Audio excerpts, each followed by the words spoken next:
बिस्मिल्लाहिर्रहमानिर्रहीम अस्सलाम वालेकुम दोस्तों, तुम देखते पे लुडन पंजाब टीवी ते मैं तेरा मेज़बान मोहम्मद अहमद। सब तो पहले जनाब अपने चैनल लुडन पंजाब को करना है सबसक्राइब और बेल आइकन करना है प्रेस ताकि मेरी आने वाली अच्छी और बेहतरीन वीडियो जनाब मेरे वीर वेखन। सब तो पहले जनाब वीरा वास्ते अज घर दे विचों जनाब बंद करके सफ़र करके इस ठंड दे विच घर दे विच जनाब दो गावां दी वीडियो लैके आए हैं और अल्लाह के फजल नाल इंशाअल्लाह वीरां नूं वारी वारी तसल्ली करावांगे। जनाब जर्सी ते जनाब फ्रीजियन दा क्रॉस माशाअल्लाह एक वैड़, दूजी जनाब साहिवाल ते वलैती दा क्रॉस है, दोवां दी जनाब तसल्ली कराने आ वारी वारी। ए जनाब वेखना है माशाअल्लाह वैड़ वेखनी है, मगर बच्चा है एक दो दिन दी जनाब सूई हुई है माशाअल्लाह। हुणे नाल जनाब वेखना है कि किन्नी किन्नी बाहर निकली फिरदी है। चुआई दा टाइम नहीं हल तर होया, चुआई दा टाइम जनाब शाम नूं होना है और असी जनाब सफ़र करते पुछते पछाणदे जनाब आए इत्थे माशाअल्लाह। गावां जनाब वीरां दियां दोवें जड़ियां ने वो दिल लगियां ने और बड़े मकूल मुल्लां दे विच ने। जिवें कि वीरां नूं पता है कि लुडन पंजाब हमेशा वीरां वास्ते मेहनत भी करदा है और जायज़ मुनासिब मुल्लां दे विच जानवर लैके आंदा है। यह वेखना माशाअल्लाह फ्रीजियन ते जनाब जर्सी दा क्रॉस है माशाअल्लाह। वैड़ दियां बरीकियां वेखनियां ने, वैड़ दी खूबसूरती वेखनी माशाअल्लाह और जनाब थण हवाना वेखना है कि माशाअल्लाह पूरे रुग रुग दा और जनाब विरलों के इहदे मालक को जनाब इहदी एक एक चीज़ की इंशाअल्लाह तसल्ली करांगे अल्लाह के फजल नाल। एक डक्के का भी एक जरे का भी इंशाअल्लाह विचों फर्क ना होवेगा। मड़ा छड़ के छोटे चटोरी नूं टोरा फेरा वेखने जनाब और चंगी वड्डी जनाब डबल गां है माशाअल्लाह, चंगी तगड़ी बलां गां है माशाअल्लाह। जिवें जनाब हाथी हुंदा है इस तरीके की गां है और जनाब जोड़ां दी कद काठ दी लाम दी हर पासों माशाअल्लाह। और खूबसूरती दी तो मेरे वीर गल ही ना करन, इन्नी को वैड़ कोले खूबसूरती है, रंगत च चमक है माशाअल्लाह। यह वेखना है बाकी दुध तो जनाब बंदा नसीबां दा लै ही लैंदा है। बन उत्थे पुत्तर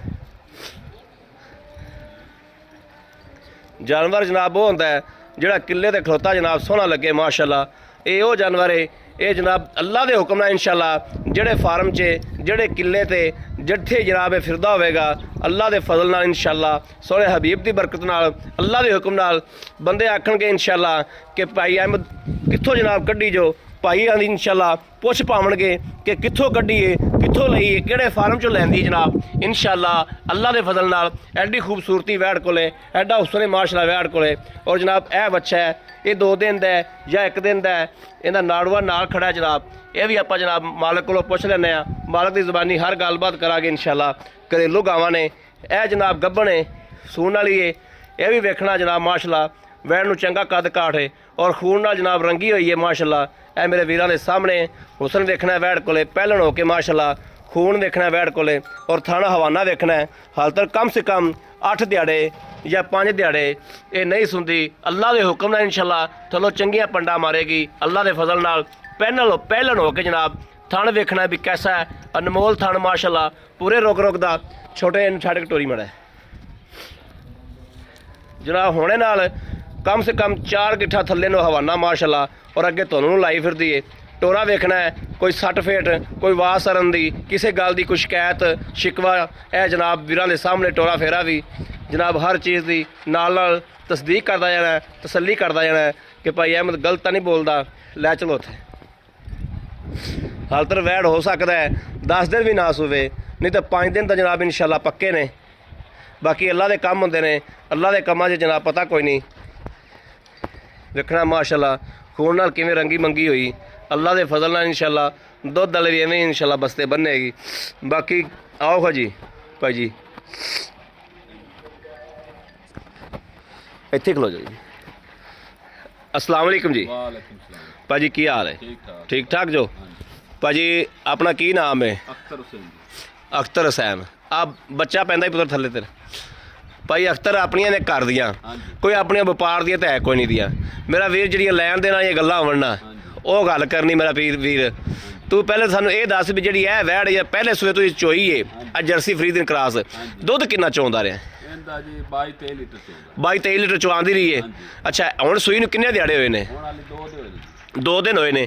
ਇਸ ਟਾਈਮ ਕਿੰਨੇ ਦੁੱਧ ਕੀਤੀ ਖਲੀ ਹੈ? ਇਸ ਟਾਈਮ ਜੀ ਇਹਦੇ ਹੈਗਾ ਤਕਰੀਬਨ 16-17 ਸੇ ਦੁੱਧ ਹੈਗਾ। 16-17 ਸੇ ਇਸ ਟਾਈਮ ਕੀਤੀ ਖਲੀ ਬੱਚੇ ਨੂੰ ਛੱਡ ਕੇ, ਬੱਚੇ ਨੂੰ ਛੱਡ ਕੇ। ਬੱਚੇ ਨੂੰ ਨਾ ਛੱਡੀਏ ਤਾਂ 20 ਕਿਲੋ ਹੋ ਜਾਏਗਾ? ਹਾਂ ਹੋ ਜਾਏਗਾ। ਹੋ ਜਾਵੇਗਾ। ਤੇ ਕੀ ਵਧੀਆ ਆਂਦੀ ਦੁੱਧ? ਹਾਂਜੀ ਮੋੜ ਵਾਲੀ ਦੁੱਧ ਉਹਨੇ ਹੌਲੀ ਹੌਲੀ ਵਧਣਾ ਸੀ। ਠੀਕ ਹੋ ਗਿਆ। ਵੰਡਾ ਸ਼ੁਰੂ ਕੀਤਾ? ਕੋਈ ਨਹੀਂ ਕੀਤਾ? ਵੰਡਾ ਵੀ ਕੋਈ ਨਹੀਂ, ਬਸ ਹਾਲੇ ਸ਼ੁਰੂ ਕੀਤਾ, ਹੁਣ ਕਰਨ ਲੱਗੇ ਹਾਂ। ਹੁਣ ਕਰਨ ਲੱਗੇ। ਹਾਲ ਤਾਂ 2-4 ਦਿਨ ਹੋਰ ਵੀ ਨਾ ਕਰਿਆ ਜੇ, 2-4 ਦਿਨ ਹੋਰ ਵੀ ਨਾ ਪਾਇਆ ਜੇ ਵੰਡਾ ਇੱਕ ਵਾਰੀ। ਠੀਕ ਹੋ ਗਿਆ। ਅੱਛਾ ਭਾਜਨ, ਗੱਲ ਮੁਨਾਸਬ ਜੇ ਮੁੱਲ ਤੇ ਮੁਨਾਸਬ ਜੀਆਂ ਗੱਲਾਂ ਕਰਨੀਆਂ ਨੇ। ਤੇਰੇ ਘਰ ਦੀ ਨਾ ਤਾਂ ਤੂੰ ਮੁੱਲ ਕਿਦੋਂ ਲੈ ਕੇ ਆਇਆ, ਜੇ ਤਾਂ ਵੇਚਣੀ ਹੋ ਤੇ ਗੱਲਾਂ ਕਰਨੀਆਂ ਲੈਣ ਦੇਣ ਵਾਲੀਆਂ ਤੇ ਦੋ ਹੀ ਗਾਵਾਂ ਨੇ, ਸਾਨੂੰ ਜ਼ਰੂਰਤ ਹੈਗੀ ਹੈ ਜੀ। ਘਰ ਦੀਆਂ ਗਾਵਾਂ ਨੇ, ਦੋਵੇਂ ਵੇਚਣੀਆਂ ਨੇ? ਦੋਵੇਂ ਵੇਚਣੀਆਂ ਨੇ ਤੇ ਜ਼ਰੂਰਤ ਹੈਗੀ ਕੋ ਪੈਸਿਆਂ ਦੀ ਜੀ। ਇਹ ਦੱਸੋ ਹਾਂ ਵੀ ਇਹਦਾ ਕੀ ਪਿਆਰ ਨੂੰ ਬਦਲਾ ਮੁੱਲ ਜਿਹੜਾ ਆਪਾਂ ਲੈ ਲੈਣਾ ਬਿਲਕੁਲ ਮੁਨਾਸਬ? 3,15,000 3,15,000 ਰੁਪਈਆ। 3,15,000 ਦੇ ਵਿੱਚ ਅਗਰ ਕੋਈ ਵੀਰ ਭਰਾ ਆਪਣਾ ਪਸੰਦ ਕਰਦਾ, ਆਪਣੇ ਕੋਲ ਮੰਗਦਾ ਤੇ ਕੋਈ ਪਿਆਰ ਮੁਹੱਬਤ ਹੋਏਗੀ? ਪਿਆਰ ਮੁਹੱਬਤ ਕਰ ਲੈ ਹੋ ਜਾਏਗੀ। ਠੀਕ ਹੈ। ਜਿਹੜੀ ਆਪਣੀ ਆ ਗੱਭਣ ਵੈੜ ਹੈ, ਇਹ ਜਿਹੜੀ ਸਾਈਵਾਲ ਵਾਲੀ, ਸਾਈਵਾਲ ਤੇ ਵਲੈਤੀ ਦਾ ਕਰਾਸ ਹੈ, ਇਹ ਕਿੰਨੇ ਦਿਹਾੜੇ ਲੈਂਦੀ ਹਾਲ ਤਾਂ ਸੂਣ 'ਚ? 5-6 ਦਿਨ। 5-6 ਦਿਨ ਲੈ ਗਈ ਤੇ ਅੱਲਾ ਖੈਰ ਰੱਖੇ, ਮੁੜ ਤਾਂ ਥੱਲੋਂ ਚੰਗੀਆਂ ਪੰਡਾ ਮਾਰ ਜਾਏਗੀ। ਹੁਣ ਸੀਲ ਸ਼ਰੀਫ ਹੈ? ਬੜੀ ਸੀਲ ਪਹਿਲਾਂ ਕੋਈ ਇਹਦੇ ਨੁਕਸ, ਕੋਈ ਐਬ, ਕਰੋਲਾ, ਕੋਈ ਪਿੱਛਾ ਪਛਾ ਕੱਢਦੀ ਹੋਵੇ? ਇਹਦੇ ਕਿੰਨੇ ਪੈਸੇ ਨੇ? ਇਹਦਾ 1,90,000। 1,90,000 ਰੁਪਇਆ। 1,90,000 ਤੇ ਜਨਾਬ 3,15, ਇਹ ਬਣ ਗਿਆ 5 ਲੱਖ ਤੇ 5,000 ਰੁਪਇਆ। 5 ਲੱਖ 5,000 ਦੇ ਵਿੱਚ ਅਗਰ ਕੋਈ ਜੋੜਾ ਹੀ ਆਪਣੇ ਕੋਲ ਮੰਗ ਲੈਂਦਾ, ਕੀ ਪਿਆਰ ਮੁਹੱਬਤ ਕਰੋਗੇ ਸਾਨੂੰ? ਹੋ ਜਾਏਗੀ। ਅੱਛਾ ਨਾ, ਕੋਈ ਨੁਕਸ, ਕੋਈ ਐਬ, ਕਰੋਲਾ, ਕੋਈ ਟੈਨਸ਼ਨ ਹੋਵੇ, ਆਦੇ ਆਪ ਨੂੰ ਚੁੰਗਦੀ ਹੋਵੇ ਤੇ ਜਨਾਬ ਨਾ ਜੀ ਨਾ, ਕੋਈ ਮਸਲਾ ਠੀਕ ਹੋ ਗਿਆ। ਉਹ 2 ਦੇ 4 ਦੇ। ਹਾਂ ਜੀ, ਮੇਰੇ ਵੀਰਾਂ ਨੇ ਵੇਖਿਆ ਮਾਸ਼ਾਅੱਲਾ, ਘਰੇਲੂ ਗਾਵਾਂ ਦੋਵੇਂ ਘਰ ਦੇ ਵਿੱਚ ਖਲੋਤੀਆਂ ਵੀਰਾਂ ਦੇ ਸਾਹਮਣੇ, ਪ੍ਰਾਈਵੇਟ ਡੰਗਰ। ਔਰ ਮਾੜਾ ਬੰਦਾ ਹੈ, ਗਰੀਬ ਆਦਮੀ, ਇਹ ਜਨਾਬ ਮਕਾਨ ਵੇਖਦੇ ਪਏ ਤੁਸੀਂ, ਇਹਨੇ ਵਿਚਾਰੇ ਨੇ ਕੀ ਇਹਨੂੰ ਖੁਰਾਕ ਦੇਣੀ ਤੇ ਕੀ ਇਹਨਾਂ ਨੂੰ ਪਾਵਣਾ ਹੈ, ਤੇ ਆ ਸਾਰੀ ਸੂਰਤ ਹਾਲ ਵੇਖਣੀ ਮਾਸ਼ਾਅੱਲਾ। ਮਾੜਾ ਬੰਦਾ ਕੀ ਜਾਨਵਰ ਨੂੰ ਪਾ ਸਕਦਾ? ਇਹ ਅਗਰ ਕਿਸੇ ਤਗੜੇ ਬੰਦੇ ਕੋਲ ਹੁੰਦੀ ਤੇ ਜਨਾਬ ਇਹ ਗਾਂ 4 ਲੱਖ ਦੀ ਸੀ। ਅੱਜ ਹੀ ਮਾਲਕ ਕੋਲੋਂ ਮੁੱਲ ਕਰਾ ਲਿਆ, ਤਾਂ ਵਾਸਤੇ ਬਾਅਦ 'ਚ ਇਹ ਗੱਲ ਕੀਤੀ ਜਾਣਾ। ਬਾਕੀ ਮਾਲਕ ਕੋਲ ਇਨਸ਼ਾਅੱਲਾ ਲੈ ਕੇ ਮੁਨਾਸਬ ਕਰਾ ਕੇ ਇਨਸ਼ਾਅੱਲਾ ਲੈ ਕੇ ਦਿਆਂਗੇ। ਹਾਲ ਤੱਕ ਗਾਂ ਦਾ ਚੁਆਈ ਦਾ ਟਾਈਮ ਨਹੀਂ ਹੋਇਆ ਮਾਸ਼ਾਅੱਲਾ, ਥੱਲੋਂ ਹੋਰ ਮਜ਼ੀਦ ਬਣੇਗੀ। ਔਰ ਕਿਸੇ ਵੀਰ ਭਰਾ ਨੂੰ ਪਸੰਦ ਹੋਵੇ ਔਰ ਰਾਬਤਾ ਕਰੇ 0307 00 15 881, 0307 00 15 881। ਇਸ ਨੰਬਰ ਤੇ WhatsApp ਮੌਜੂਦ ਹੈ। 24 ਘੰਟੇ ਜਨਾਬ ਇਹ ਨੰਬਰ ਆਨਲਾਈਨ ਹੁੰਦਾ, ਮੇਰੇ ਵੀਰ ਰਾਬਤਾ ਕਰ ਸਕਦੇ ਨੇ। ਬਾਕੀ ਜਨਾਬ ਉਮੀਦ ਕਰਾਂਗੇ ਸਾਡੀ ਅੱਜ ਵਾਲੀ ਵੀਡੀਓ ਮੇਰੇ ਵੀਰਾਂ ਨੂੰ ਪਸੰਦ ਆਏਗੀ। ਪਸੰਦ ਆਏ ਕਮੈਂਟ, ਲਾਈਕ, ਸ਼ੇਅਰ ਆਪਣੇ ਵੀਰ ਨੂੰ ਜ਼ਰੂਰ ਕਰਦਾ ਰਹਿਣਾ ਹੈ, ਤਾਂ ਕਿ ਤੁਹਾਡਾ ਵੀਰ ਤੁਹਾਡੇ ਵਾਸਤੇ ਬਾਹਰ ਫਿਰ ਕੇ ਅੱਛੇ ਤੋਂ ਅੱਛਾ ਜਾਨਵਰ ਲੈ ਕੇ ਹਾਜ਼ਰ ਹੁੰਦਾ ਰਹੇ। ਬਾਕੀ ਜਨਾਬ ਇਸ ਵੀਡੀਓ ਤੋਂ ਆਪਣੇ ਵੀਰ ਨੂੰ ਦੇਣੀ ਇਜਾਜ਼ਤ। ਅੱਲਾ ਨਿਗਹਿਬਾਨ। ਪਾਕਿਸਤਾਨ ਜ਼ਿੰਦਾਬਾਦ।